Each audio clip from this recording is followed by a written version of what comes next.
Gaza sends hostage starvation video as provocation. Israel responds with firepower and determination. On August 1st, 2025, Gaza crossed a line no country could ignore. After rejecting peace terms and broadcasting a horrifying video of two emaciated Israeli hostages, Hamas militants hijacked a humanitarian aid convoy, executed the drivers, and burned a soldier alive.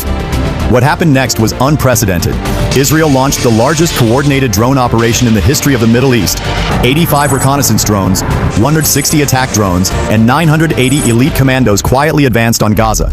Within hours, the war was on. Everything was going according to plan. But everything almost fell apart when a Hamas guard spotted the rescue team. A single shot could have caused disaster.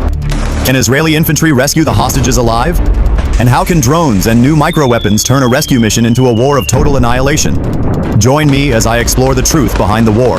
At exactly 9 o'clock a.m. on August 1st, 2025, high-stakes ceasefire negotiations between Israel and Hamas collapsed behind closed doors in Cairo.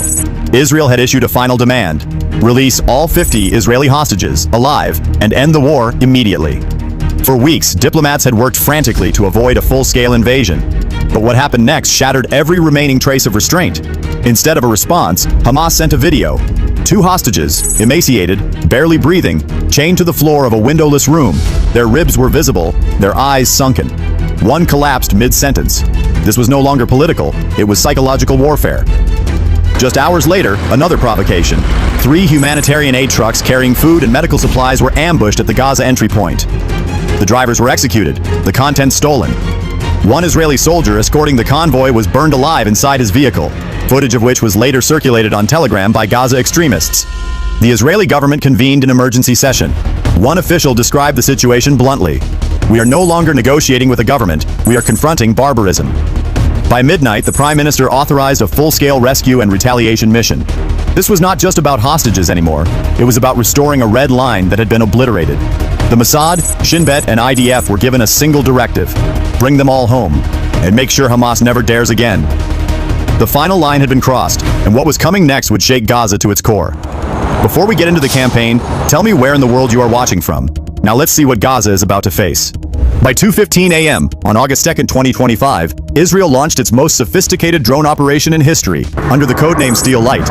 85 reconnaissance UAVs silently crossed into Gaza airspace, flying just 100 feet above the ground to evade radar. Their objective: locate the hidden compound holding 50 hostages.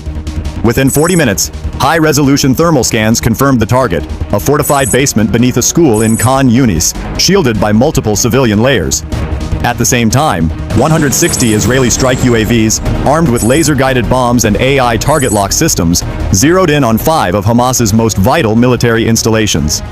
The strikes were calculated to occur within 8 seconds of each other, designed to blind, confuse, and scatter Gaza's defense network. Meanwhile, 100 armored vehicles carried 980 elite IDF commandos toward a stealth landing zone near Rafah. These weren't ordinary troops. This was Israel's sharpest blade, Sayeret Matkal, Shayetet 13, and Egos, all trained for hostage extraction under fire. Not a single drone or vehicle was detected. No alarm was raised. Gaza slept, unaware that the largest UAV infiltration ever seen in the region was already underway above their heads. This wasn't just preparation. It was the calm before the storm. And in the silence, Israel's war machine was already inside the gates. Please like, subscribe, and join me, and let's watch Israel destroy Gaza. At exactly 03:48 a.m., the first armored personnel carrier halted in a dry irrigation ditch less than 600 meters from the target compound. The Israeli Special Forces, faces painted black, moved like shadows through the rubble of southern Khan Yunis. They had 4 minutes to breach, neutralize, extract, and disappear before the wider Hamas force could respond. Inside the underground chamber where 50 hostages were held, the air was suffocating. Most had been without food for 48 hours. Some couldn't even stand. What the rescuers found was closer to a morgue than a prison. Bodies shaking from dehydration, skin clinging to bone. But above them, time had just run out. As Unit 217 moved into breach formation, a single Hamas guard hidden behind a water tank caught a glimmer of motion in the dark. He raised his rifle, too late. A suppressed shot dropped him silently, but the sound of his weapon clattering to the floor echoed through the hallway. An alarm was triggered. Within seconds, the stairwell erupted in gunfire. Hamas reinforcements rushed in from a nearby tunnel entrance, only to be met with flashbangs and frangible rounds. The confined space turned lethal. In just 93 seconds, 14 Hamas fighters were dead. 3 Israeli commandos were wounded, 1 seriously, but the hostages had been secured. Outside, Hamas technical vehicles armed with DSHK heavy machine guns swarmed the perimeter, but they hadn't accounted for what came next. From above, 11 loitering suicide drones, released by the IDF minutes earlier, slammed into enemy positions. One drone hit a van carrying a recoilless rifle team, turning it into a fireball. Another struck a communications post, severing Hamas command in the area. The battle lasted only 7 minutes, but by the end, over 40 Hamas fighters lay dead or wounded. The compound was reduced to rubble. Using smoke screens and decoy flares, Israeli forces exfiltrated the hostages in convoys of 3, each armored and escorted by aerial drones overhead. Every vehicle had medics on board. The weakest hostages were put on stretchers, IV lines inserted on the move. One hostage, a 16-year-old girl, had lost 22 pounds in captivity and was semi-conscious when loaded onto the armored vehicle. At 04:39 a.m., the last unit cleared the combat zone. At 04:45 a.m., the IDF encrypted beacon went live. Package secured. Phase 2 ready. The hostages were alive. The nightmare was not over, but for the first time in weeks, Israel had taken something back. Not just lives, but control. And Gaza was about to feel the full retaliation. What happens next will decide the fate of Gaza and destroy its entire chain of command. At 5 o'clock a.m., just 15 minutes after the final Israeli convoy exited Khan Yunis with the rescued hostages, Operation Phase 2 was initiated. This time, there would be no stealth, no warnings, no negotiations, only fire. From the southern skies, over 60 UAVs loaded with high-yield thermobaric warheads descended in coordinated waves. Their targets were precise: Gaza's primary command center, the central weapons depot near Jabalia, a fuel storage site in Rafah, and the Hamas combat staging ground in Deir al-Balah. Each strike hit within a 12-second window, creating a domino effect of chaos and paralysis. The main command hub, buried 30 feet underground, was obliterated by a GBU-72 thermobaric bomb dropped from a stealth drone. The blast created a subterranean fireball over 3,000 degrees, incinerating everything inside. At least 27 high-ranking Hamas operatives, including 2 known bomb makers and a senior logistics commander, were confirmed killed. Simultaneously, 14 suicide drones slammed into Hamas barracks, where nearly 200 fighters had gathered after the failed hostage defense. Over 130 were killed instantly, while the rest scattered into alleyways, only to be picked off by hovering UAVs equipped with AI facial recognition targeting systems. But the strikes didn't stop there. A fuel depot in Rafah, suspected of powering Gaza's rocket program, was struck by 3 bunker-buster drones. The resulting fireball was seen as far as Ashkelon. According to IDF thermal imaging, the temperature at the impact site exceeded 1,200 degrees Celsius. Secondary explosions continued for 19 minutes, setting fire to adjacent weapon stockpiles. Meanwhile, on the northern front, long-range precision missiles launched from naval platforms in the Mediterranean hit 5 Hamas radar facilities and signal jamming stations, silencing Gaza's eyes and ears in less than 6 minutes. The strikes were relentless. Every 42 seconds, a new drone was either striking or repositioning over another target. At one point, over 100 different IDF drones were airborne above Gaza simultaneously, coordinated through a new quantum-encrypted battlefield AI system that jammed enemy comms while enhancing Israeli targeting accuracy by over 93%. Inside Gaza, confusion turned to panic. Without orders, without fuel, without a functioning command network, Hamas fighters tried to regroup, but their encrypted radios were now being spoofed, feeding them false coordinates and commands. Units moved in circles. Reinforcements rushed to buildings already destroyed. It was no longer war, it was dismantling. By 6 o'clock a.m., Gaza's defensive capability had collapsed in all 4 quadrants. And for the first time since the war began, Hamas leadership was off-grid, unreachable, presumed dead or in hiding. The message from Israel was now clear, and written in fire across the Gaza skyline: touch our civilians, and your war machine burns. As the sun rose over Gaza at 6:15 a.m., the sky still glowed with smoke and embers from the inferno unleashed just hours earlier. But the airstrikes were only half the plan. Now came the ground offensive, relentless, inch by inch. From 3 separate corridors, north, east, and south, 100 Israeli armored vehicles pushed deep into the urban heart of Gaza. Each vehicle carried elite infantry teams equipped with thermal scopes, AI-guided corner-shot rifles, and drone-linked helmet displays, giving them a 270-degree field of vision through walls. The mission? Clear every structure, tunnel, and alleyway of Hamas remnants, and secure the entire region. By 7 o'clock a.m., the first Israeli units reached a suspected Hamas stronghold in the Shuja'iyya district.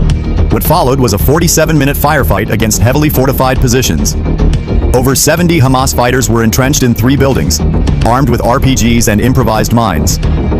But the IDF used a technique never seen before: micro-drone swarm neutralization. These palm-sized drones entered through ventilation ducts and windows, identifying enemy fighters and triggering low-yield fragmentation bursts with surgical accuracy.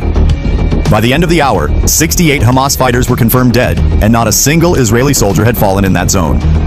Elsewhere in the city, Israeli forces advanced using urban-clearing bulldozers protected by APCs, tearing through concrete barriers and tunnel entrances. In total, 49 tunnel shafts were discovered and destroyed using thermobaric gel explosives, which collapsed the tunnels and burned out the oxygen inside, rendering them unusable. Resistance quickly faded. With communication lines cut, Hamas fighters fled in disorganized groups, often leaving behind weapons, uniforms, and wounded comrades. Some surrendered. Others were caught by Israeli UAVs hovering silently overhead, marking them for capture or elimination. At 8:45 a.m., the final assault came in the form of a coordinated drone artillery strike on a hidden Hamas fuel cache beneath a hospital parking lot. The IDF had delayed this strike until the area was evacuated. But when the blast came, it triggered a chain of underground explosions lasting 14 minutes, incinerating thousands of gallons of fuel and neutralizing one of Hamas's last logistical lifelines. By 9:30 a.m., after just 6 hours of ground combat, the Israeli flag was raised over the former Hamas intelligence headquarters, now reduced to scorched concrete and silence. Final casualty count: Gaza, over 430 Hamas fighters killed, dozens of facilities destroyed, and all 50 hostages rescued alive. Israel, 2 soldiers killed, 12 lightly wounded. An astounding figure given the scale of the operation. The message was now irreversible. No inch of ground taken from Israel would be left unchallenged, and no act of brutality would go unanswered. Gaza had fallen, but more than that, it had been dismantled with mathematical precision. Beyond the fire and precision, this operation leaves behind a brutal truth. When humanity is abandoned, only devastation remains. The hostage crisis in Gaza wasn't just a military failure. It was a moral collapse. Starving civilians, weaponizing aid, and turning innocent lives into leverage reveals how far a society can fall when hatred overtakes compassion. But Israel's response also teaches another lesson: that strength, when rooted in justice and discipline, can protect life instead of destroy it. The restraint shown in delaying certain strikes, the surgical focus on military targets, and the preservation of civilian lives remind us that warfare, even at its most violent, must still obey the boundaries of conscience. In the end, this was not just a victory of firepower. It was a warning to the world. Peace is fragile, and when broken, rebuilding it demands not just force, but wisdom. In just over 6 hours, Israel executed one of the most complex military rescue and retaliation operations in modern warfare. Over 430 enemy combatants eliminated, 50 hostages brought home alive, and Hamas's infrastructure shattered into dust. But beyond the numbers lies something deeper, a message written not in press releases, but in action. This wasn't just about rescuing citizens.